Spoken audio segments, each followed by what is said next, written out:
فأتمهن قال إني جاعلك للناس إماما قال ومن ذريتي قال لا ينال عهد الظالمين صلوات اللهم صل على محمد وآل محمد. ارشاد پروردگار ہو رہا ہے، یاد کرو اس وقت کو جب ابراہیم کے پروردگار نے کچھ باتوں کے ذریعے ان کا امتحان لیا، اور اللہ کی طرف سے ہونے والی اس آزمائش اور اس امتحان میں ابراہیم پورے کھڑے ہوئے رہے. انہوں نے مکمل طور پر کامیابی حاصل کر لی تو اپنے خلیل کو کامیابی کا مدعا پروردگار نے ان الفاظ میں سنایا، انی جاعلک للناس اماما، میں تمہیں لوگوں کا امام بناؤں گا. حضرت ابراہیم نبی بھی ہیں، رسول بھی ہیں، صاحب شریعت بھی ہیں، صاحب صحبت بھی ہیں. نبوت دینے سے پہلے اللہ نے ان کی آزمائش کی یا نہیں مجھے نہیں معلوم. رسالت دینے سے پہلے ان کا امتحان لیا یا نہیں مجھے خبر نہیں. خلت دینے سے پہلے ان کو جانچا اور پرکھا یا نہیں جانچا پرکھا مجھے معلوم نہیں. لیکن جس وقت امامت کی باری آئی تو پہلے جانچا ہے، پہلے امتحان لیا، اور جب امتحان میں کامیاب ہو گئے، خلت ملنے کے بعد، نبوت ملنے کے بعد، رسالت ملنے کے بعد اپنی ذریت یعنی اپنی اولاد کے لیے کچھ سوال بارگاہ الہی میں کیا یا نہیں مجھے نہیں معلوم. لیکن اس قرآنی آیت کی روشنی میں یہ بالکل بات واضح ہے کہ جب امامت کا عہدہ ملا ہے تو بارگاہ الہی میں کرتے ہیں ومن ذریتی، اپنی تمام ذریت پوری اولاد کے لیے سوال نہیں ہے کہ نسل اسماعیل میں جتنے ہوں گے کیا سب امام ہوں گے، نسل اسحاق میں جتنے ہوں گے کیا سب امام ہوں گے. اس لیے کہ جتنے ہیں چاہے وہ نسل اسحاق کے ہوں چاہے نسل اسماعیل کے ہوں، سب ذریت ابراہیمی میں پوری ذریت کے لیے سوال نہیں ہے. یہاں عربی گرامر کے لحاظ سے من تمییز کا ہے، یعنی کچھ لوگوں کے لیے سوال کیا کہ میری ذریت میں سے کیا کچھ لوگ ایسے ہوں گے جن کو تو امام بنائے گا. پروردگار عالم نے یہ نہیں کہا کہ نہیں تمہارے بعد یہ عہدہ امامت کسی کو ملنے والا نہیں، بلکہ قیامت تک کے لیے اپنی طرف سے بنائے جانے والے امام کا کردار پروردگار عالم نے یہ واقع کر واضح کر دیا. یہ میرا عہدہ ظالمین تک پہنچنے والا نہیں ہے. یعنی دنیا کے یہ بندے جسے اپنا امام بناتے ہیں، یہ دنیا کے بندے جسے بناتے ہیں وہ ظلم و جور کا پھیلانے والا ہوتا ہے. میں جسے امام بناتا ہوں وہ ظلم و جور کا پھیلانے والا نہیں ہوتا، بلکہ ظلم و جور کو ختم کر کے عدل و انصاف کا قائم کرنے والا ہوتا ہے. صلوات بھیجتے محمد والے.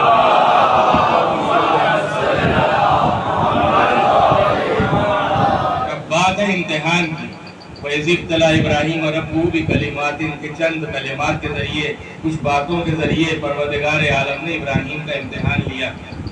امتحان کوئی ظلم نہیں ہے، بلکہ تقاضائے عدل و انصاف یہ ہے کہ امتحان لیا جائے. اس لیے کہ امتحان ہی ایک ایسا ذریعہ ہے جس ذریعے سے باصلاحیت لوگوں کی صلاحیتیں دنیا کے سامنے نکھر کر آتا ہے. اگر امتحان نہ ہو تو معلوم نہیں ہو سکتا کہ پاس ہونے والا کون ہے، فرسٹ آنے والا کون ہے، سیکنڈ آنے والا کون ہے. تو امتحان ظلم نہیں ہے، بلکہ تقاضائے عدل و انصاف یہ ہے کہ امتحان لیا جائے. اور اب ظاہر ہے کہ اللہ نے بھی ذکر امتحان کیا ہے، اور دنیا میں بھی مختلف مراحل سے، امتحان کے مراحل سے انسان گزرتا ہے. ایک معمولی جاب کے لیے اگر کوئی اپلائی کرتا ہے تو اسے بھی منزل امتحان سے گزرنا پڑتا ہے. کبھی اورل ہوتا ہے، کبھی انٹرویو ہوتا ہے، کبھی ریٹن ٹیسٹ ہوتا ہے، لیکن امتحان ہوتا ہے. ہر سال جو پڑھنے والے بچے ہیں ان کو بھی منزل امتحان سے گزرنا پڑتا ہے. تو امتحان کوئی ظلم نہیں ہے، عدل و انصاف کا تقاضا ہے، لیکن ایک مماثلت ہے اور ایک فرق ہے۔ اللہ بھی امتحان لیتا ہے اور دنیا میں بھی امتحانات ہوتے رہتے ہیں۔ ایک مماثلت ہے دنیا کے امتحان میں اور اللہ کی طرف سے ہونے والے امتحان میں، اور ایک فرق ہے۔ مماثلت یہ ہے کہ یہاں بھی ہر ایک کا امتحان نہیں ہوتا، ایسا نہیں گورنمنٹ کی طرف سے جو تاریخ فکس کی گئی ہے اس پر ہر سڑک پر چلنے والے کا ہاتھ پکڑ کر ایگزامینیشن روم میں داخل نہیں کیا جاتا کہ آج امتحان دینا ہے۔ امتحان دینے کا حق ہی اسے حاصل ہوتا ہے تو سال بھر ضابطے کی پابندی کرنے والا، کم سے کم جس کی اٹینڈنس شارٹ نہ ہو، جس نے ایگزامینیشن فارم بھرا ہو، ایگزامینیشن فیس داخل کی ہو، سال بھر ضابطے کی پابندی کی ہو، سال بھر ضابطے کی پابندی کرنے والا اس بات کا حقدار قرار پاتا ہے کہ اس کا امتحان لیا جائے۔ تو جس طرح یہاں ہر ایک کا امتحان نہیں ہوتا، اللہ بھی ہر ایک کا امتحان نہیں لیتا۔ وہ کسی کافر کا امتحان نہیں لیتا، کسی مشرک کا امتحان نہیں لیتا، کسی منافق کا امتحان نہیں لیتا۔ وہ بھی جب امتحان لیتا ہے صاحبان ایمان کا امتحان لیتا ہے، صاحبان تقوی کا امتحان لیتا ہے، اپنے مقرب ترین بندوں کا امتحان لیتا ہے۔ ایک صلوات بھیج دیں محمد و آل محمد۔ اور پھر مثل مشہور ہے، جس کے رتبے ہیں سوا اس کو سوا مشکل ہے۔ جیسا درجہ، جیسا مرتبہ، جیسا عہدہ، جیسی پوسٹ، ویسا امتحان۔ ہمارے جیسے فقط دعویٰ ایمان رکھنے والے بے معرفت لوگ، ان کے امتحان کی منزل الگ ہے، مگر انبیاء کا امتحان، مرسلین کا امتحان، خاصان خدا کا امتحان، شہداء کا امتحان، صالحین کا امتحان، صدیقین کا امتحان، ان کے امتحان کی منزلیں الگ ہیں۔ ہم تو ایک قدم بھی اس وادی میں آگے بڑھ نہیں سکتے۔ کامیابی تو حاصل کرنا بڑی بات ہے کہ اگر اس طرح کا امتحان ہم نہیں دے سکتے، کامیابی نہیں ہو سکتے، لیکن اللہ کا مقرب ترین بندہ یا جو بندے بھی اس سے مقرب ہے، اس کے وہ اس منزل میں، اس وادی امتحان میں آتے ہیں اور ایسی کامیابی حاصل کرتے ہیں کہ پروردگار خود انہیں سند کامیابی ان الفاظ میں دیتا ہے، یا ایتھا النفس المطمئنہ ارجعی الی ربک راضیۃ مرضیہ وادخلی فی عبادی وادخلی جنتی۔ اے میرے نفس مطمئنہ رکھنے والے بندے، اپنے رب کی پاس اس حالت میں واپس آ جا کہ تیرا رب تجھ سے راضی ہے، تو اپنے پروردگار سے راضی ہے، میری جنت میں آ جا، میرے بندوں میں داخل ہو جا، سند کامیابی حاصل کر لیتے ہیں۔ تو یہ ایک مماثلت ہے کہ یہاں بھی ہر ایک کا امتحان نہیں ہوتا، تو پروردگار بھی ہر ایک کا امتحان نہیں لیتا، لیکن ایک فرق ہے۔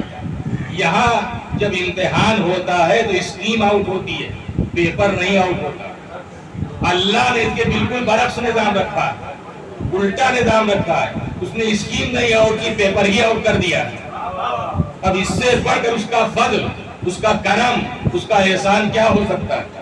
اس نے اسکیم تو نہیں آؤٹ کی کہ جب تم بچپن کی سرحد سے نکل کے جس دن بالغ اور عاقل کہلاؤ گے، جس دن سے شریعت کے سارے احکام تم پر لاگو ہو جائیں گے، اگر تم واجبات کی پابندی کرنے والے اور حرام سے اپنے کو بچانے والے نہیں ہو تو تم مجرم ہو، تم خطا کار ہو، تم معصیت کار ہو، تم عذاب الہی کے مستحق۔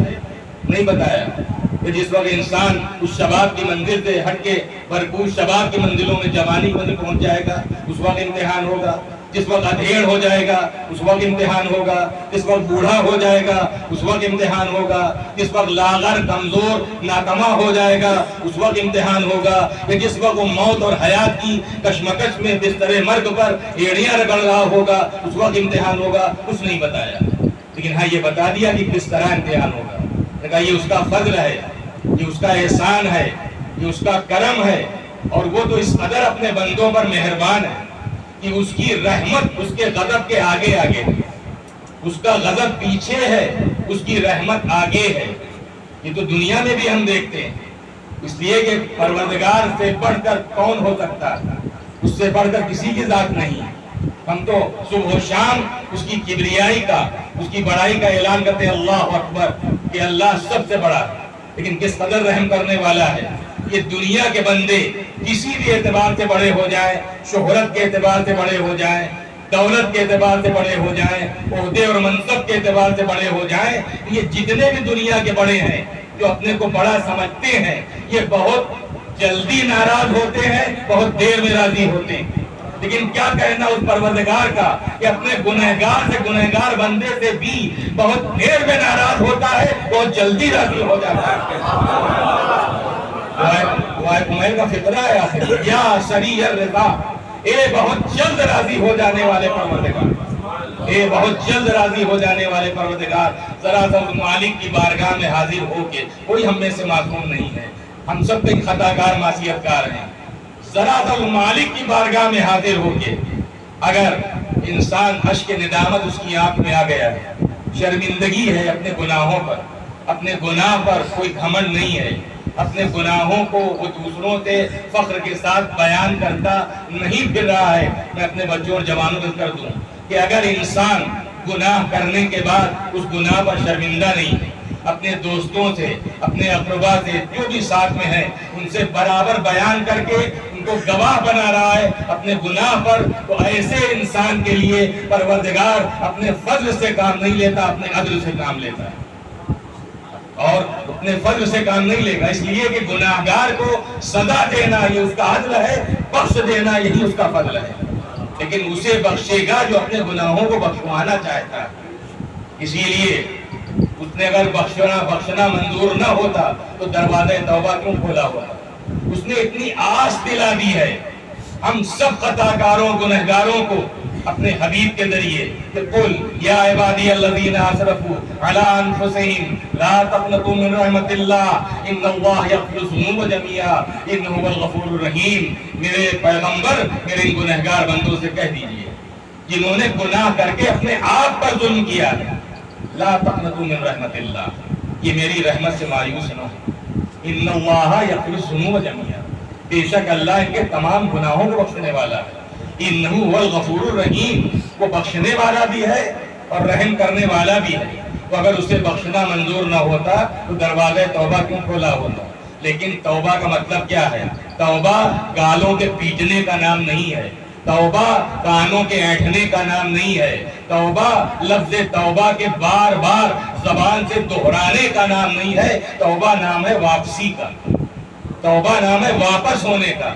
انسان گناہ کر کے جس صراط مستقیم سے ہٹتا ہے کہ توبہ پھر اسی مقام پر لا کر انسان کو کھڑا کر دیتی ہے، تو توبہ ہے واپسی، واپس ہونا، ندامت، شرمندگی، اور حقیقت میں گناہوں پر ندامت اور شرمندگی ہی توبہ ہے، میں اپنی جانب سے نہیں کہہ رہا ہوں۔ 15 مناجاتیں امام زین العابدین علیہ السلام کی ہیں،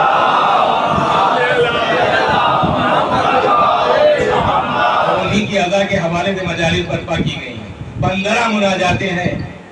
شیخ عباس قمی علیہ الرحمہ نے مفاتیح الجنان میں 15 مناجاتوں کا ذکر کیا ہے، وہ سب موجود ہے 15 مناجاتیں، انہی مناجاتوں میں مناجات ہے مناجات تائبین، توبہ کرنے والوں کی مناجات ہے۔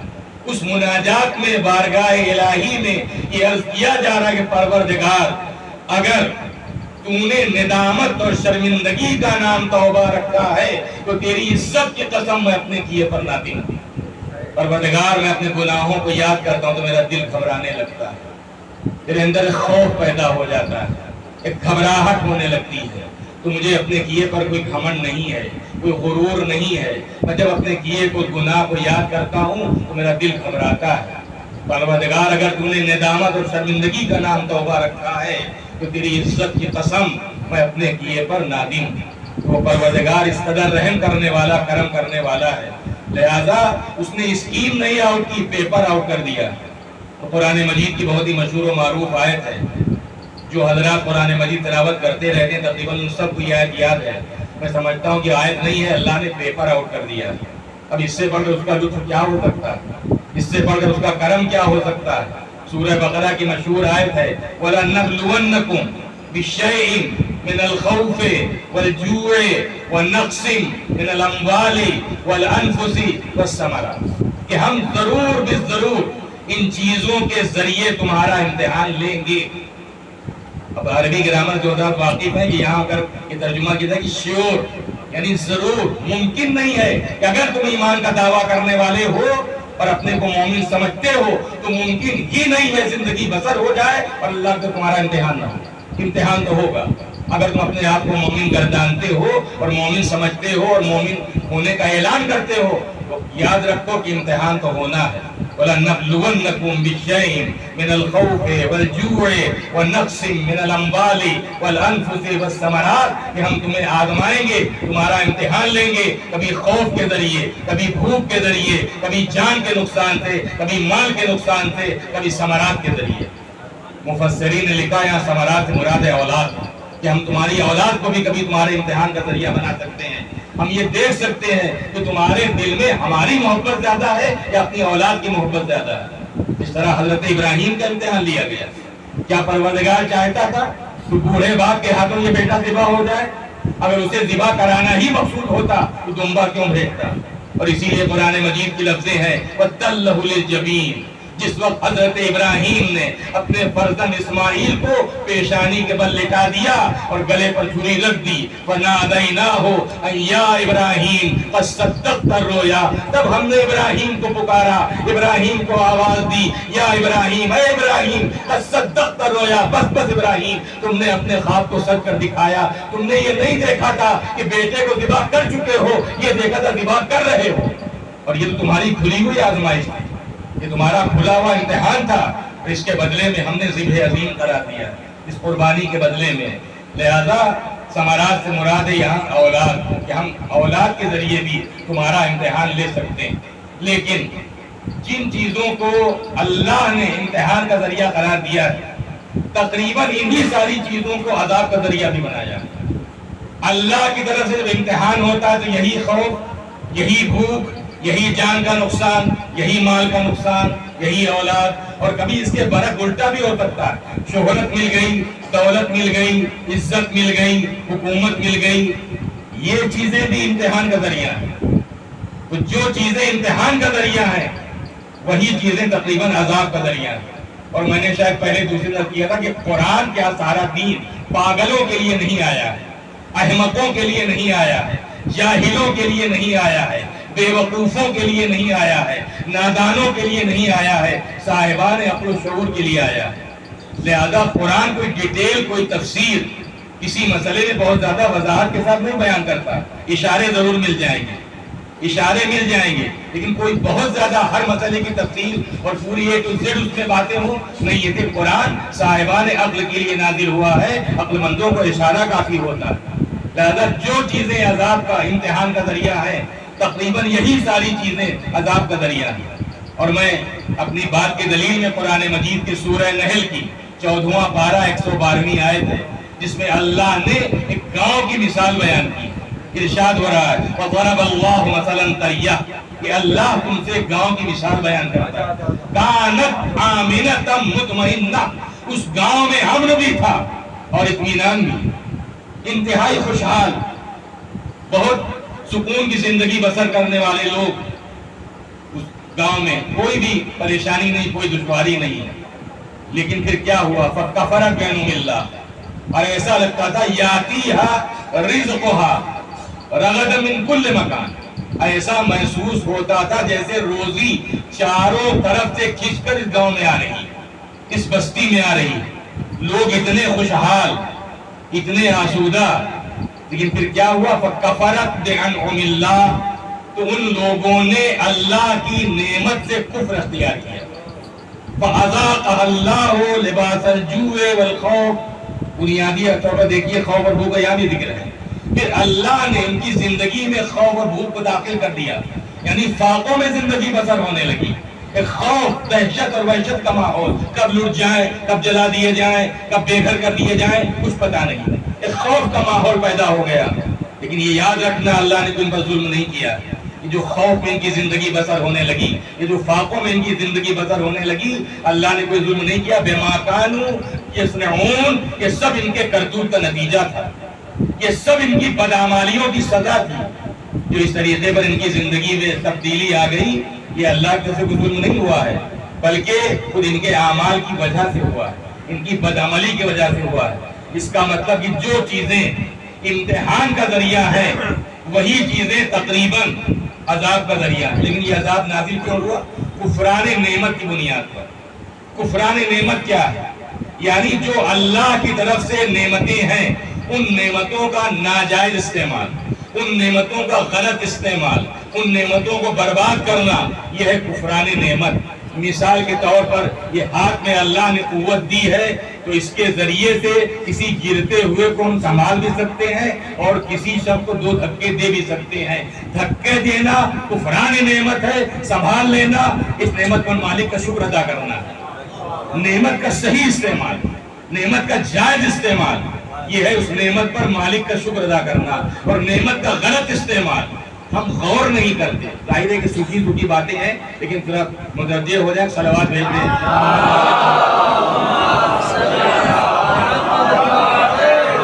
معلوم ہے کہ عام طور پر لوگ عادی نہیں اس کی مجھے گفتگو سننے کے، صلوات بھیجیں۔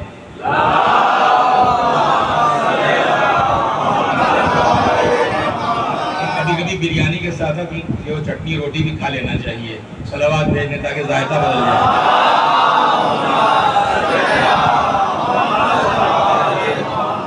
اپنے وجود پہ غور نہیں کرتے، نعمتوں کی بات ہوتی، کفران نعمت کی بنیاد پر عذاب نازل ہوا۔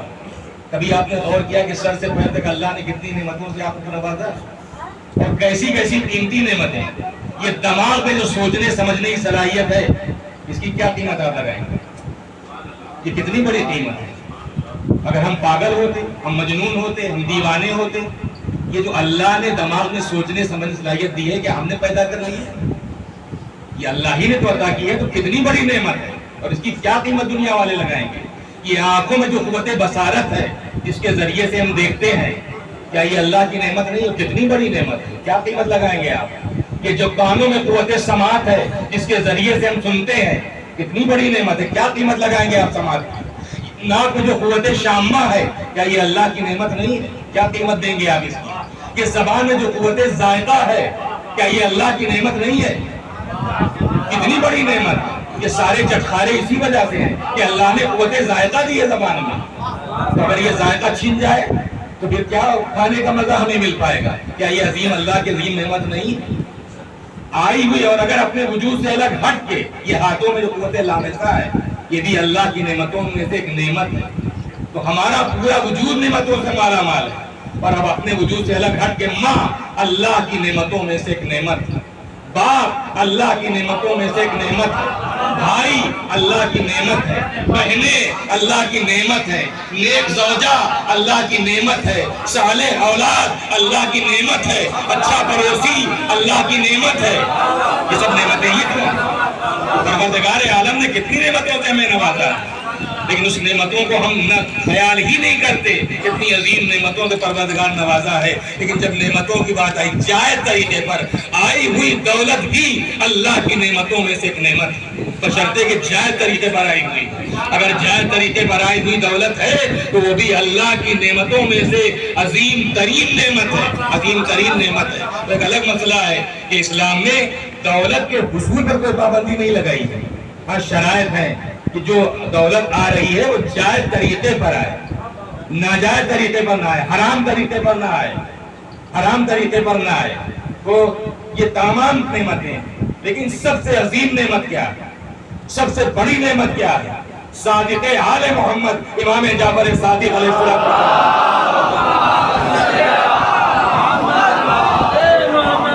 امام کی خدمت میں ایک شخص آتا ہے اور پوچھتا ہے کہ مولا جو قرآن مجید کی آیت ہے کہ ثم لتسألن یومئذ عن النعیم، کہ پھر ہم تم سے اس دن یعنی قیامت کے دن نعمتوں کے بارے میں پوچھ تاچھ کریں گے، نعمتوں کے بارے میں سوال کریں گے، مولا وہ نعمتیں کون سی ہیں؟ تو امام نے فرمایا یہ ہم لوگ کیا کہتے ہیں، یہ بھی تو آیت پڑھتے ہیں، کیا کہتے ہیں، کیا مطلب نکالتے ہیں؟ تو اس نے کہا مولا یہ کہتے ہیں کھانے پینے کا حساب ہوگا۔ تو مولا نے فرمایا کہ نہیں، ہرگز نہیں، ایسا نہیں ہے۔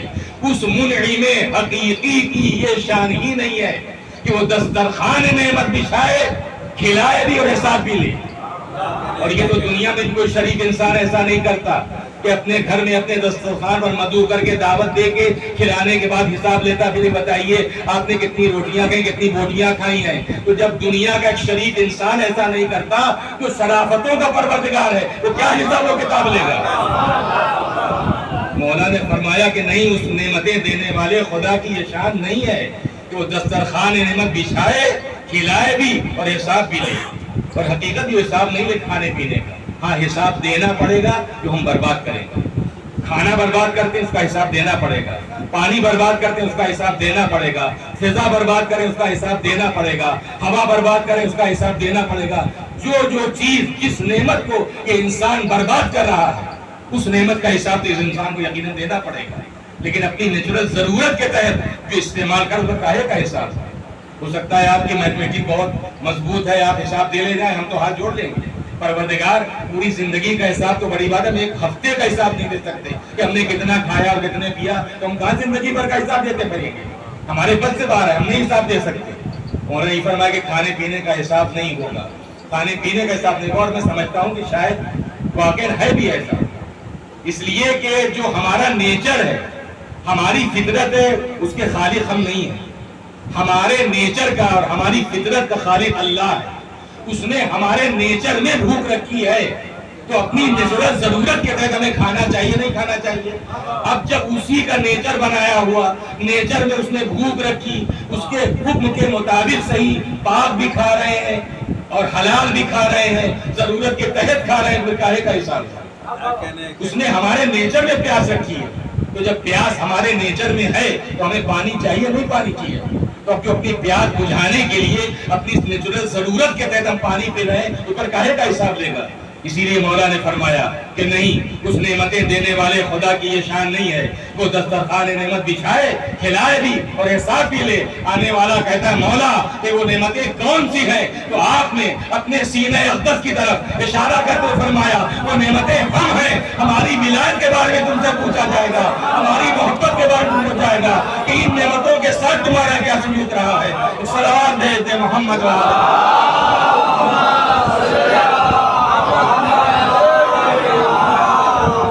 کہ ان سے بڑھ کر کوئی بھی نعمت نہیں ہے. پیغمبر کا وجود اللہ کی نعمتوں میں سے ایک عظیم ترین نعمت ہے. امام کا وجود اللہ کی نعمتوں میں سے ایک نعمت ہے. یہی فرمایا مولا نے کہ نہیں, وہ نعمتیں ہم ہیں. ہماری ولایت کے بارے میں تم سے پوچھا جائے گا, ہماری محبت کے بارے میں تم سے پوچھا جائے گا. اور ظاہر ہے کہ پوچھتاچھ, یہ اس غلط فہمی میں ہم نہ رہیں کہ ہم سے تو کچھ پوچھا ہی نہیں جائے گا, ہم مولا کے ماننے والے نہیں, ہم ہی سے پوچھا جائے گا. کسی سے, خدا کی قسم کسی سے کچھ نہیں پوچھا جائے گا. میں نے آج ہی چوتھے امام کے حوالے مجالس ہیں, امام کے اقوال دیکھا, میں نے بابل میں خطبے میں وہ اقوال بیان بھی کیے ہیں. اسی میں امام سجاد کا قول ہے کہ اللہ قیامت کے دن مشرکین سے کوئی سوال نہیں کرے گا. کاہے کا سوال ان سے ہوا, وہ تو سب کے سب ایک ساتھ جہنم میں ڈال دیے جائیں گے, ان سے کوئی سوال و جواب نہیں ہوگا. جو پوچھتاچھ, جو سوال و جواب ہے وہ مسلمان سے ہوگا جو دائرے اسلام میں آ گیا ہے اور اپنے کو مسلمان کہتا ہے. لیکن مسلمان سے بھی سب سے پہلا سوال کاہے کا ہوگا؟ نماز کا نہیں ہوگا, روزے کا نہیں ہوگا, حج کا نہیں ہوگا. سب سے پہلا سوال ولایت کا ہوگا. اب اگر ولایت میں وہ پختہ ہے تب تو آگے کے سوالات ہیں, اور اگر ولایت ہی کا منکر ہے تو اوندھے منہ جس طرح مشرک گیا ہے اس طرح یہ بھی جائے گا. اب ساری پوچھتاچھ ان لوگوں کی ہوگی جو صاحب ایمان ہیں, جو ولایت علی کا اقرار کرنے والے, ولایت رسول کا اقرار کرنے والے, ولایت خدا کا اقرار کرنے والے ہیں. صلوات بھیج دے محمد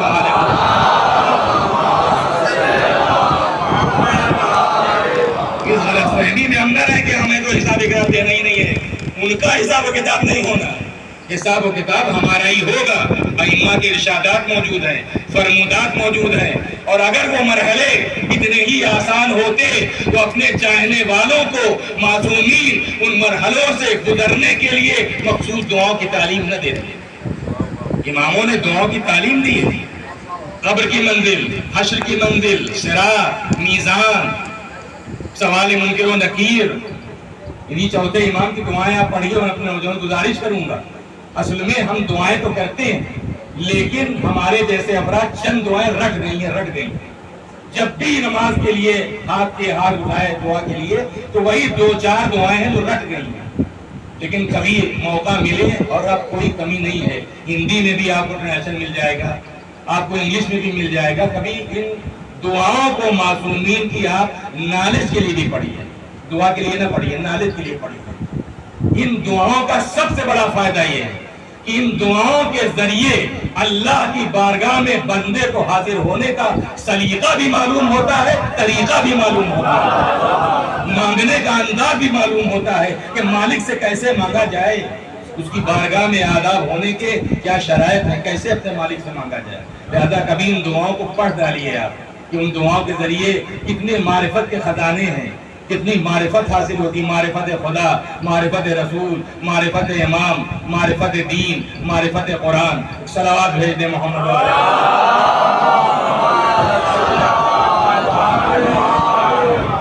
بہرحال کے کر رہا تھا کہ امتحان کی بات ہو رہی تھی کہ پروردگار عالم نے جن چیزوں کو عذاب کا ذریعہ بنایا انہی چیزوں کو تقریباً امتحان کا ذریعہ اور انہی چیزوں کو عذاب کا ذریعہ، لیکن جب عذاب نازل ہو جائے اور عذاب الہی میں انسان گرفتار ہو جائے تو پھر اس سے چھٹکارا کیسے حاصل کیا جائے، اس سے چھٹکارے کا طریقہ بھی ہمیں قرآن بتا رہا ہے۔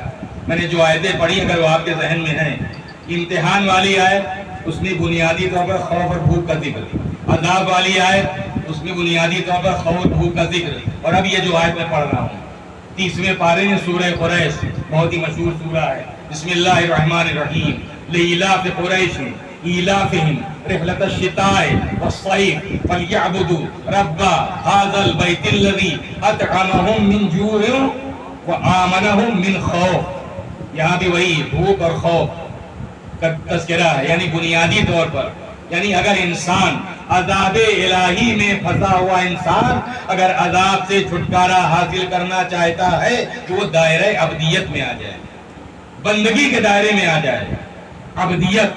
اور یہ عبدیت کا درجہ اگر عبدیت کے دائرے میں آ گیا، پروردگار نے کہا کہ ان کو قریش کو جاڑے اور گرمی کے سفر سے مانوس کر دیا گیا، اب انہیں کوئی زحمت نہیں ہوتی، اب انہیں چاہیے اس خانہ کعبہ کے رب کی عبادت کریں جس رب نے انہیں خوف میں امن دیا ہے اور بھوک میں کھانا دیا، یعنی بگڑے ہوئے حالات کو بہتر بنانے والا بھی پروردگار ہے۔ اگر فاقوں میں خدا نخواستہ زندگی بسر ہو رہی ہے تو رزق میں اضافہ کرنے والا، روزی عطا کرنے والا وہی ہے، فاقوں سے نجات دینے والا وہی ہے۔ اور اگر خوف، دہشت اور وحشت میں زندگی بسر ہو رہی ہے تو خوف کے حالات کو امن و امان کے حالات میں تبدیل کر دینے والا وہی پروردگار ہے کہ ہم نے انہیں خوف میں امن دیا ہے اور بھوک میں کھانا دیا ہے، بھوک میں کھانا دیا، لیکن کس وجہ سے کہ دائرہ عبدیت، یہ عبدیت کا درجہ ماشاءاللہ سے پڑھے لکھے افراد ہیں، عبدیت کا درجہ نبوت و رسالت و امامت سے بھی افضل ہے، اس لیے کہ پروردگار نبی کب بناتا ہے، رسول کب منتخب کرتا ہے، امام کا انتخاب کب کرتا ہے، جب وہ اپنے کو عبدیت کی اس منزل کمال تک پہنچا دیتا ہے۔ تو عبدیت کی منزل کمال تک جب انسان اپنے آپ کو خود پہنچا دیتا ہے تب پروردگار کسی کو نبی بناتا ہے، کسی کو رسول بناتا ہے، کسی کو امام بناتا ہے۔ تو عبدیت کا درجہ جو ہے وہ نبوت و رسالت و امامت سے افضل ہے، اور میں اپنی طرف سے یوں ہی نہیں کہہ رہا ہوں۔ اگر عبدیت کا درجہ نبوت و رسالت و امامت سے افضل نہ ہوتا تو جب معراج کا تذکرہ پروردگار عالم نے کیا وہاں رسالت کا ذکر نہیں ہے، وہاں نبوت کا تذکرہ نہیں ہے، وہاں نام لے کر ذکر نہیں کیا، وہاں عبدیت کا ذکر ہے۔ سبحان الذی اسری بعبدہ، پاک ہے وہ جو اپنے بندے کو لے گیا۔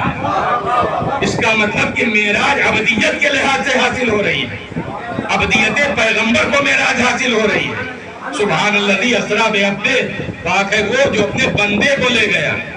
اور اب ظاہر ہے کہ کچھ لوگ ہیں ایسے جو کہتے ہیں کہ ارے صاحب کیسے اتنی جلدی گئے اور کیسے اتنی جلدی آ گئے، بشر ہوتے ہوئے کیسے گئے اور کیسے آ گئے۔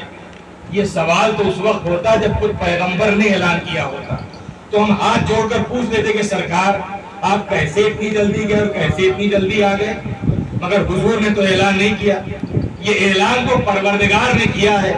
اس کا مطلب یہ ہے کہ یہ بشر ہوتے ہوئے گئے نہیں ہیں، وہ خدا ہوتے ہوئے انہیں لے گیا ہے۔ اب اللہ کی قدرت پر جسے جتنا اعتبار ہو معراج پیغمبر پر اتنا ہی یقین رکھے۔ صلوات بھیج دیں محمد علیہ وسلم۔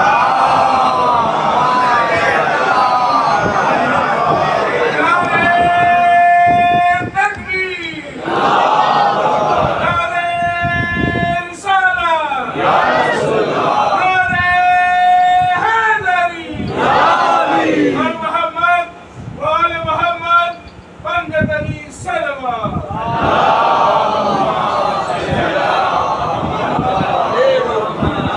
کے علاوہ کچھ لوگ ہیں کہ جو ایک خواب بیان کر دیتے ہیں کہ ام المومنین سے روایت ہے، کہاں تک مستند ہے، معتبر ہے، غیر معتبر ہے، مگر محقق نہیں ہے، لیکن بیان یہ کیا جاتا ہے کہ نہیں، انہوں نے فرمایا کہ نہیں پیغمبر نے خواب دیکھا تھا۔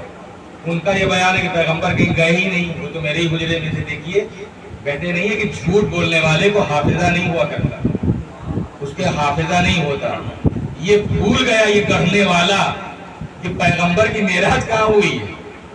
ام المومنین کا حق پیغمبر سے ہوا ہے مدینے میں اور معراج ہوئی ہے مکے میں، تو حق سے پہلے کا حجرے میں آ جائیں گے، تو عظمت پیغمبر پہ حرف آ رہا ہے، کردار پیغمبر پہ حرف آ رہا ہے، کہ اب سے پہلے کیسے حجرے میں آ جائیں گے؟ اس لیے کہ معراج مکے میں ہوئی ہے۔ سبحان الذی اسریٰ بعبدہ لیلا من المسجد الحرام، مسجد الحرام کہتے ہیں مکے کو، خانہ کعبہ کو، تو معراج ہوئی ہے خانہ کعبہ سے۔ اور اس کے بعد میں نے کہا کہ خواب کی بات آتی ہے کہ نہیں، وہ خواب دیکھا تھا پیغمبر، یعنی گئے ہی نہیں تھے، سرے سے گئے ہی نہیں، کہیں کچھ نہیں ہوا۔ ہم جو عقیدہ ہمارا رکھتے ہیں کہ پیغمبر بنفس نفیس تشریف لے گئے، مکمل طور پر اپنے پورے جسم و جسمانیات کے ساتھ تشریف لے گئے، لیکن یہ بھی کہا کہ خواب دیکھا تھا۔ اچھا اگر خواب دیکھا تھا پیغمبر نے، تو کیا کبھی پیغمبر نے یہ بیان کیا کہ میں نے خواب دیکھا تھا؟ یہ جو میں نے معراج کا، کبھی پیغمبر کوئی ایسی روایت اگر آپ نے سنی دیکھی تو بتا دیجیے گا، پھر اس میں اضافہ ہو جائے گا کہ پیغمبر نے فرمایا ہو کہ جو میں نے معراج کا تذکرہ تم لوگوں سے کیا تھا تو میں کہیں گیا ہوا تھوڑی تھا، میں نے تو خواب دیکھ لیا تھا۔ تو کیا پیغمبر نے کبھی بیان کیا امت سے کہ میں نے خواب دیکھا؟ اور اگر نہیں بیان کیا تو اس راوی کو معلوم کیسے ہو پیغمبر نے خواب دیکھا؟ اس نے کیسے معلوم؟ اگر یہ مان لیجئے کہ وہاں پر یہ موجود بھی تھا جہاں پیغمبر لیٹے ہوئے، تو انسان لیٹا ہوا تو انسان دیکھ سکتا ہے، لیکن وہ لیٹا سویا ہوا انسان کیا خواب دیکھ رہا ہے، یہ کیسے اس کو معلوم ہو جائے گا؟ جب تک جاگنے کے بعد وہ نہ بتائے کہ میں نے یہ خواب دیکھا، اس وقت تک خواب کی خبر کیسے ہو سکتی؟ اگر یہ کہتے ہیں کہ خواب دیکھا تھا، پر ایک عجیب و غریب بات ہے، یعنی اس کا مطلب یہ ہے کہ کبھی کبھی آنکھیں اتنی تیز ہو جاتی ہیں کہ جو نہ دیکھنے والی چیز بھی ہے وہ دکھائی دیتی ہے۔ خواب جب تک کوئی خواب دیکھنے والا بیان نہ کرے کیسے معلوم ہوگا؟ تو خواب پیغمبر نے دیکھا اور معلوم ہو گیا اس راوی کو کہ پیغمبر نے خواب دیکھا، جبکہ پیغمبر نے بیان بھی نہیں کیا۔ اور کبھی کان اتنے تیز ہو جاتے ہیں کہ نہ سننے والی بات سنائی دیتی ہے۔ ایک روایت ہے کہ جب وقت آخر ہوا حضرت ابو طالب کا تو پیغمبر نے کان میں جھک کر کہا، یہ سمجھ لیجیے بڑے کانوں والا راوی کون تھا جو وہاں کھڑا ہوا تھا، کہ دیکھیں پیغمبر اپنے چچا کے کان میں کیا کہہ رہے ہیں۔ اگر آپ کے کان میں کچھ کہہ رہے ہیں، جب تک میں نیچے اتر کے کان سے کان نہیں لگاؤں گا کہ دیکھیں آصف بھائی کیا کہہ رہے ہیں صاحب کے کان میں، مجھے کیسے خبر ہوگی؟ تو کبھی آخر کتنے بڑے کانوں والا وہ راوی تھا کہ جو نہ سننے والی بات سنائی اس کو دے گئی۔ تو کبھی آنکھیں اتنی تیز ہوتی ہیں کہ نہ دیکھنے والی بات دکھائی دیتی ہے، اور کبھی کان اتنے تیز ہوتے ہیں کہ نہ سننے والی بات سنائی ہو دیتی ہے، اور کبھی آنکھیں اتنی اندھی اور کان اتنے بہرے ہو جاتے ہیں کہ بھری ہوئی دوپہر میں ممبر بنوا کے لوگوں کو جمع کر کے ممبر پر لا کے دکھایا بھی جاتا ہے، سنایا بھی جاتا ہے، نہ دکھائی دیتا ہے نہ سنائی دیتا ہے۔ صلوات دے محمد والے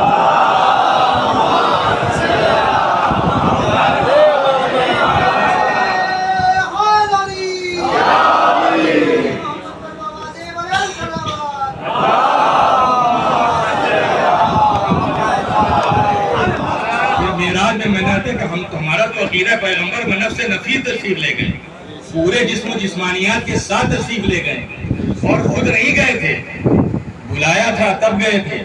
اگر بلایا نہ ہوتا تو سواری کیوں بھیجتا؟ یہ خادم لینے کے لیے کیوں آتا؟ یہ جگہ جگہ روکتا، ٹھہراتا، دکھاتا، بھالتا، کیوں لے جاتا؟ کہ حبیب یہ دیکھیے، حبیب یہ دیکھیے، بلایا ہی اسی لیے تھا، بیکار تھوڑی بلایا تھا۔ کیوں بلایا تھا؟ لِنُرِيَهُ مِنْ آیَاتِنَا، تاکہ ہم اسے اپنی نشانیاں دکھلا دیں۔ تو نشانیاں دکھلانے کے لیے بلایا تھا، لیکن کہاں تک لے گیا؟ کہاں تک لے گیا؟ وہ تو مقام جہاں سے جبریل یہ کہہ کر پیچھے ہٹ گئے کہ اگر آگے بڑھوں تو بالوں پر جل جائیں گے، یعنی یہ جبریل کی آخری حد ہے، لیکن ذات پروردگار ہی لامحدود ہے، یہ بھی یاد رکھیے گا۔ پیغمبر کی بھی اپنی ایک حد ہے، وہ جو بات کی جاتی ہے پردے کی، میں نے کل بھی کہا تھا کہ پردہ کوئی اس ٹائپ کا پردہ نہیں، پردہ یعنی رکاوٹ۔ ایک منزل وہ ہے جو جبریل کی آخری منزل ہے، اور اب ایک منزل پیغمبر کی بھی آخری ہے کہ پیغمبر بھی اس کے آگے نہیں جا سکتے، اور پیغمبر کو بھی نہیں خبر ہے کہ اس کے آگے کیا ہے۔ اسی لیے کہتے ہیں پردہ ہونا، پردہ کو اس ٹائپ کا پردہ نہیں پڑا رہتا ہے کہ ہاں ادھر پیغمبر اور اللہ میاں معاذ اللہ بیٹھے ہوئے تھے، وہ تو جسم و جسمانیات سے مبرہ پاک و پاکیزہ ہیں۔ لیکن اب ظاہر پیغمبر جہاں تک گئے ہیں وہاں پروردگار کہاں تک لے گیا؟ دیکھیے روایتوں میں اور کتابوں میں تو آپ کو سب مل جائے گا، لیکن جو صاحبان عرفان ہیں، صاحبان علم، ان کی بات میں نہیں کرتا، میرے جیسے پڑھتے ہیں دماغ یوں ہونے لگتا ہے، کچھ سمجھ میں آتا نہیں ہے، اس لیے کہ جہاں کوئی نبی نہیں پہنچا، کوئی رسول نہیں پہنچا، کوئی ملک مقرب نہیں پہنچا، وہاں اگر ہم خیال بھی کریں تو خیال کہاں سے صحیح ہو سکتا ہے کہ کس منزل تک پروردگار اپنے حبیب کو لے گیا، لیکن کہاں تک لے گیا؟ دنا فتدلا قاب قوسین ودنا، دو کمانے یا اس سے کم۔ اب یہ بھی مبہم بات ہے، یہ گول مول بات پروردگار عالم نے کہہ دی ہے، لیکن کیا پروردگار نہیں جانتا کہ اب تو معبود کے درمیان کتنا فاصلہ ہے؟ نہیں، وہ تو جانتا ہے، اس لیے کہ وہ کامل ہے، کمال ہے اس کا، لیکن ہمارا نقص یہ ہے کہ اگر ہمیں بتائے تو ہم سمجھنے کی صلاحیت ہی نہیں رکھتے کہ آخر دو کمانے اس سے کم سے مراد کیا ہے۔ اسی لیے ایک مبہم بات کی گئی، پروردگار بتا سکتا ہے لیکن ہم سمجھنے کی صلاحیت نہیں رکھتے، شاید اسی لیے مبہم کر دیا ہمارے جیسے لوگوں کو کہ دیکھو یہ ذوات مقدسہ پیغمبر ہوں یا ان کی آل، یہ ایسے ہیں، ان کے کتنے ہی فضائل و مناقب بیان کرتے چلے جاؤ، لیکن بس اتنا خیال رہے کہ بندہ بندہ رہے، خدا خدا رہے، نہ خدا بندہ ہونے پائے نہ بندہ خدا ہونے پائے۔ صلوات بھیجتے محمد والے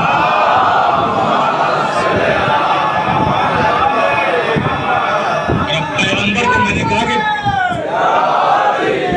صلوات بھیجے محمد والے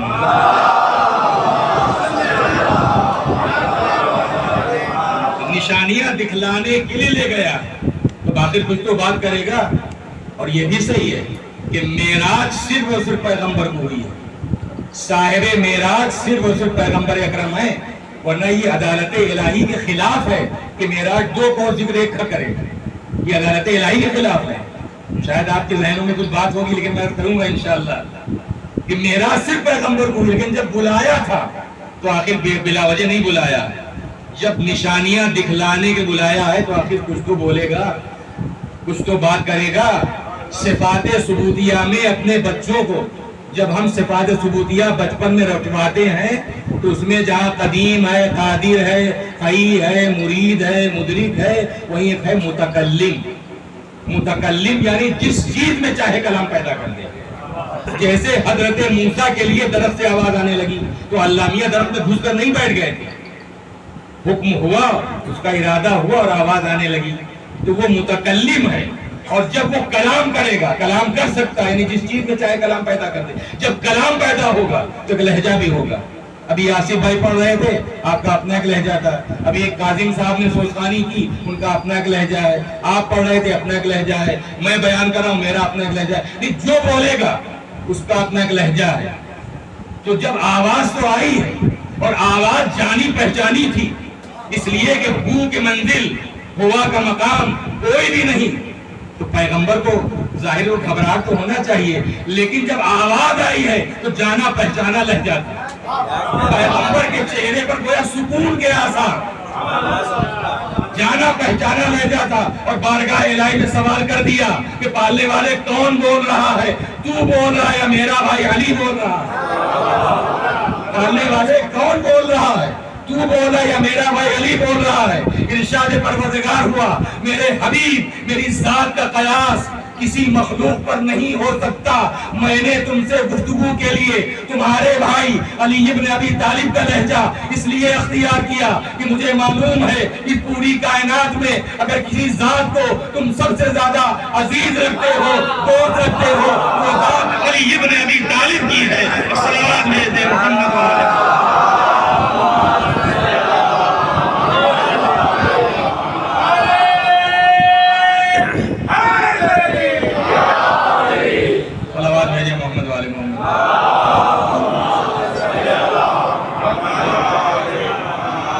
پیغمبر اکرم کی معراج ہے، لیکن جہاں ایک طرف نانا کی معراج ہے وہیں نواسے کی معراج ہے۔ نانا کی معراج کا انداز الگ ہے، نواسے کی معراج کا انداز الگ ہے۔ اور نواسے کی معراج کو جو معراج حاصل ہوئی ہے کربلا کے میدان میں، ظاہر ہے کہ نانا کی معراج وہ بھی ایک انوکھی اور نرالی معراج، اور نواسے کی معراج بھی ایک نرالی اور انوکھی معراج۔ نہ اس معراج کا جواب ہے نہ اس معراج کا جواب ہے۔ ظاہر ہے کہ امام حسین علیہ السلام کو جو معراج حاصل ہوئی ہے کربلا کے میدان میں، وہی جذبہ ابدیت، جذبہ بندگی، اور یہ امام حسین کا جذبہ بندگی ہی تھا، جذبہ ابدیت ہی تھا کہ سب کچھ قربان کرنے کے بعد بکھرے ہوئے لاشوں کے درمیان اپنے 6 ماہ کے بچے کی میت لیے ہوئے کبھی آگے بڑھ رہے تھے کبھی پیچھے ہٹ رہے تھے، اور زبان پر یہ الفاظ تھے اِنَّا لِلَّهِ، ہم اللہ کے لیے ہیں، وَإِنَّا إِلَيْهِ راجعون، اور اسی کی طرف پلٹ کر جانے والے ہیں۔ رضاً بقضائہ، ہم اس کے فیصلے پر راضی، وتسلیماً لأمرہ، اور اس کے حکم کے آگے ہمارا سر اطاعت ہم۔ یہ جذبہ ابدیت امام حسین میں، لیکن پوری نسل علی و فاطمہ میں یہ جذبہ ابدیت ہمیں نظر آتا ہے۔ شہادت امام حسین کے بعد یہی جذبہ ابدیت ہے جو امام زین العابدین میں نظر آتا ہے، چوتھے امام جن کا لقب ہی ہے زین العابدین، سید الساجدین۔ زین العابدین یعنی عبادت کرنے والوں کی زینت، سید الساجدین یعنی سجدہ کرنے والوں کے سردار۔ لیکن کون سا مرحلہ عبادت ہے جس نے زین العابدین بنایا، اور کون سا مرحلہ سجدہ ہے جس نے سید الساجدین بنایا؟ اگر کثرت عبادت کی بنا پر زین العابدین کہے جاتے ہیں تو اس سلسلے میں خود چوتھے امام نے اپنے دادا امیر المومنین کی عبادت کو پیش کیا، جس وقت آپ کے فرزند امام محمد باقر علیہ السلام نے کثرت عبادت دے کر اپنے بابا کی کثرت عبادت دے کر کہا کہ بابا آپ اس کثرت سے عبادت کرتے ہیں، اس کثرت سے، اس لیے کہ اتنی کثرت سے آپ سجدہ کرتے تھے، اتنی عبادت کرتے کہ آپ کا لقب ہے ذو الصفنات۔ ذو الصفنات یعنی گھٹوں والے، یعنی اعضائے سجدہ پر اتنے گہرے گٹھے پڑ جاتے تھے کہ سال میں کئی مرتبہ کاٹنا پڑتا، اتنے گہرے گھٹے چوتھے امام کی پیشانی اقدس پر اور گھٹنے پر پڑتے تھے کہ آپ کے القاب میں ایک لقب آ گیا ذو الصفنات، گھٹوں والے، اتنے گہرے گھٹے، ایسے عبادت گزار۔ اتنے عبادت گزار ہونے کے باوجود جس وقت پانچویں امام نے کہا کہ بابا آپ اس کثرت سے عبادت کرتے ہیں، تو امام نے فرمایا ذرا میرے دادا علی ابن ابی طالب کا وہ صحیفہ لے آؤ جس میں ان کی عبادتوں کا تذکرہ ہے، یعنی اپنی عبادت کے مقابلے پر خود امام زین العابدین اپنے دادا علی ابن ابی طالب کی عبادت کو پیش کر رہے ہیں۔ تو پھر کثرت عبادت کی بنا پر اس کا مطلب کون سا مرحلہ ہے؟ میں سمجھتا ہوں کہ وہی مرحلہ تھا، کسی نبی کو، کسی ولی کو، کسی امام کے سامنے یہ مرحلہ نہیں آیا ہے جس جیسے وقت میں اور جیسے مرحلے میں امام زین العابدین نے سجدے کیے۔ سوچئے آپ، اس شام غریباں، وہ 10ویں کا ڈوبتا ہوا سورج اور وہ آتی ہوئی شام، شام غریباں جو بیواؤں کی شام، بے کسوں کی شام، دردمندوں کی شام، یتیموں کی شام، اور اس کے بعد آپ جانتے ہیں کہ پوری رات امام زین العابدین نے کربلا کی خاک پر سجدے میں گزار دی کہ اللہ کے مخلص ترین بندہ، سب کچھ لٹ چکا ہے، خیمے چل چکے، بیویوں کے سروں سے چادریں چھین چکی، بچوں کے منہ پہ تماچے لگائے جا چکے، بکھرے ہوئے میدان میں لاشیں، بابا کا کٹا ہوا سر نوکے نیزہ پر دیکھ چکے، گھوڑوں کی ٹاپوں سے پامال لاش میدان میں بکھرے ہوئے، کہیں چچا، کہیں چچا زاد بھائی، کہیں پھوپھی کے بیٹے، کہیں باپ کے انصار، بکھرے ہوئے لاشیں۔ لیکن اس کے باوجود تاریخ گواہ ہے کہ پوری رات سر سجدہ خالق میں رکھے ہوئے آواز دیتے رہے، لا الہ الا اللہ حقا حقا، لا الہ الا اللہ عبودیتا و رقا، لا الہ الا اللہ شکرن شکرن شکرن۔ اللہ پڑھنا بھی آسان ہے اور سننا بھی آسان ہے۔ باپ کا کٹا ہوا سر نوکے نیزہ پر دیکھنے کے بعد وہ شکر خدا، پھوپھیوں اور بہنوں کے سروں سے چادریں چھن جائے اور زبان پر شکر الہی، اور پھر 11ویں محرم کو دری سے گزارا گیا، ادھر شہداء کے لاشیں ارض کربلا پر بے گور و کفن پڑے تھے، ایسی حالت ہو رہی تھی ہمارے چوتھے امام کی کہ جیسے روح نکلی جا رہی ہے۔ تو چاہنے والی پھوپھی نے آواز دی، میرے لال کیا جان دے دو گے بیٹا؟ کہ تمہاری کیا حالت دیکھ رہی ہے؟ امام نے فرمایا، پھوپھی اماں آپ نے دیکھا ان ملعونوں نے اپنے نجس مردوں کو دفن کر دیا، میرے بابا کا لاشا زمین پر پڑا ہوا ہے۔ کہنے کا مقصد یہ تھا کہ بیٹا موجود ہے مگر اپنے باپ کو دفن بھی نہیں کر سکتا۔ تسلی دی، میرے لال گھبراؤ نہیں، میں نے اپنے نانا رسول خدا سے سنا ہے کیا میرے بھائی کا روزہ بنے گا، زیارت کرنے والے آئیں گے۔ بھتیجے کو تسلی دی، لیکن جب بہن کی نظر مڑی، بھائی کا ٹکڑے ٹکڑے لاشا نظر آیا تو مدینے کا رک کر کے ایک فریاد کی ہے، نانا آپ پر تو آسمان کے فرشتوں نے نماز پڑھی، آئیے کربلا میں دیکھیے آپ کا حسین زمین کربلا پر خاک و خون میں بھرا ہوا پڑا ہے۔ اجکول اللہ، خاک و خون میں بھرا ہوا پڑا ہے۔ لیکن کربلا سے گزرتے ہوئے ساری بیویوں کو ثانیہ زہرا نے خود اپنے ہاتھوں سوار کیا، اپنے ہاتھوں نے سوار کیا ہے۔ ہر بیوی کو جناب زینب نے سوار کیا ہے۔ لیکن جب اپنے سوار ہونے کی باری آئی تو آپ جانتے ہیں کہ کس کو یاد کیا؟ جب شہزادی کے اپنے سوار ہونے کی باری آئی تو فراق رک کر کے آواز دی، اخی ابو الفضل، بھیا عباس، ارے مدینے سے تو بڑی شان سے لائے تھے، زینب کربلا سے جا رہی ہے، زینب کربلا سے جا رہی ہے، کیا رخصت کرنے کے لیے نہیں آؤ گے؟ عزیزو، چونکہ امام زین العابدین کے حوالے سے ہی اور انہی کی شہادت کی مناسبت مجالس برپا کی گئی، ایسا مناسب ہے کہ امام ہی کی مصیبتیں بیان کی جائیں۔ ظاہر کربلا کی ہر مصیبت ہر مومن کو تڑپانے والی ہے، رولانے والی ہے، لیکن امام زین العابدین کی مصیبتیں کہاں کہاں کیسی کیسی مصیبتیں امام پر پڑی، لیکن مدینے میں رہائی کے بعد مدینے آ کر جب بھی کوئی پوچھتا تھا کہ مولا سب سے زیادہ مصیبت آپ پر کہاں پڑی، تو آپ نے کبھی کربلا کا نام نہیں لیا، کبھی کوفے کا نام نہیں لیا، بلکہ فرماتے تھے الشام الشام الشام۔ ارے مجھے شام میں یوں کھینچتے ہوئے لیے جا رہے تھے جیسے اس غلام کو لے جاتے ہیں جس کا کوئی مدد کرنے والا موجود نہ ہو۔ اخاذ ذلیلا فی دمشق کاننی من الزنج عبد غابان نصیر۔ ارے مجھے شام میں یوں کھینچتے ہوئے لیے جا رہے تھے کہتے اس غلام کو لے جاتے ہیں جس کا کوئی نصرت کرنے والا مدد کرنے والا موجود نہ ہو۔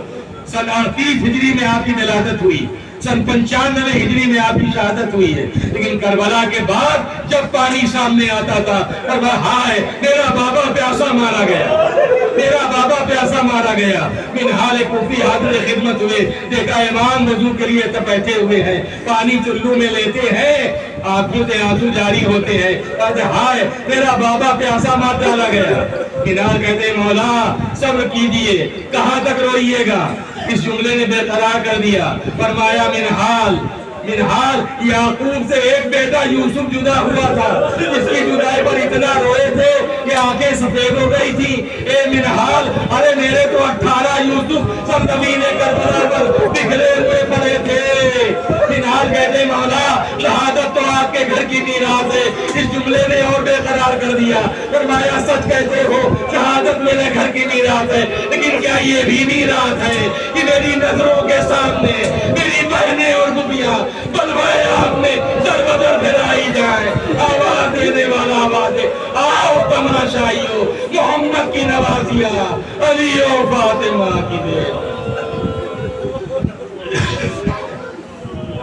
سيعلم الذين ظلموا أي منقلب ينقلبون إنا لله وإنا إليه راجعون بذنب قضائك وتسليم الذنب ربنا تقبل منا إنك أنت السميع العليم ماتم حسين۔